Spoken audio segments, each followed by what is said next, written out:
Meanwhile, our weather back here at home, not as wild, but our Courtney Aitken breaks it down for us. Courtney, how's it looking out there for this Saturday? It has been a nice evening, that's for sure. We saw some 70s and 80s, and that's certainly a little bit on the warm side for 5 p.m., but I don't think anybody is complaining. But we just saw that package on those tornadoes, or that story on those tornadoes rather, and you can see, we can take a look at this view of those planes. There is a whole lot going on. You have multiple fronts here, whole lot of action. All you really need to know is there is a lot of energy that has built up in the upper atmosphere, and that's allowed for some really strong winds, lightning strikes, and of course heavy moisture at the ground, in addition to all of those tornadoes. So if you have family out there, family or friends, not a bad idea to check in on them this weekend. We'll see a high pressure there as we pass by kind of the central United States, and here on the central coast, a little bit of a cold front pushing through, not doing a whole lot for us here as the weather remains pretty tranquil for the most part. We have had some wind, but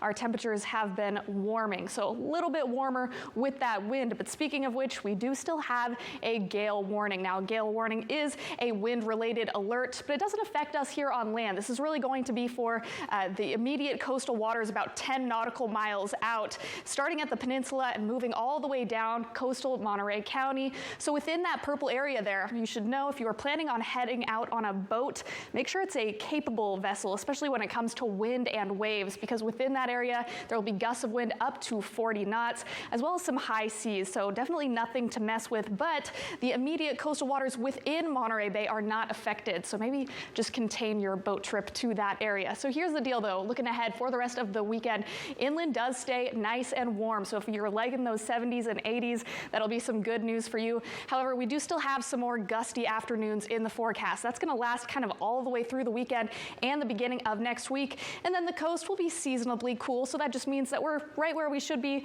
at this time of year, certainly a little bit cooler than those inland areas though. So here's what that looks like tonight. Seeing some low clouds start to fill in. It's kind of stayed cloudier today at the tip of the peninsula, but more of those clouds starting to fill in, and towards sunrise tomorrow morning certainly could see a little bit of patchy fog within those inland valleys and over those inland hills. But tomorrow we clear out very nicely through the afternoon. Again, a little bit of a light breeze, light onshore breeze there, but otherwise nothing but sunshine to end our weekend. And Monday, very early in the morning, there is another chance for some fog there, kind of around the immediate coast, and patchy fog down those inland valleys is also possible. But let's talk about your temperatures though. Tonight, mainly in the 40s for many spots, and Santa Cruz County kind of a mixed bag. As for your highs tomorrow, 60s and 70s. We've got 67 in Santa Cruz. Once you get to Scotts Valley though, we're about 10 degrees warmer, 77 there, 63 in Davenport, staying a little bit cooler out there. Here in Salinas, 67, 71 for San Juan Bautista, and lots of lower 70s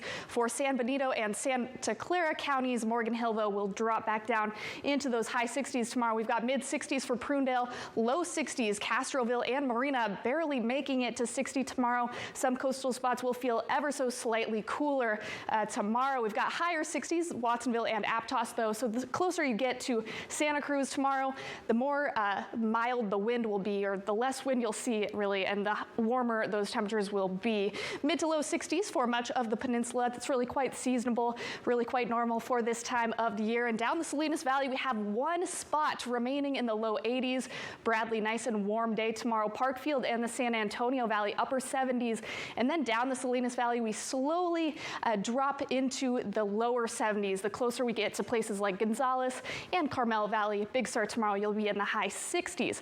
Here's a look at the next 7 days at the coast. As I said, those winds kind of sticking around all the way through most of next week. And next Thursday, we are watching a very slight chance of sprinkles. Chances, however, are very low at this time, and that's really only going to impact the coast. None of those sprinkles expected to make their way inland, but it's just a whole lot of 60s for the next 7 days at the coast. But inland, we do have some upper 70s and even some 80s headed our way. Look at next Wednesday, sunny, and we'll have 84 degrees, our average high. So nice and toasty inland the next 7 days. We're starting to see a little bit more of that summer-like pattern, 60s at the coast, 70s and 80s inland, Anna.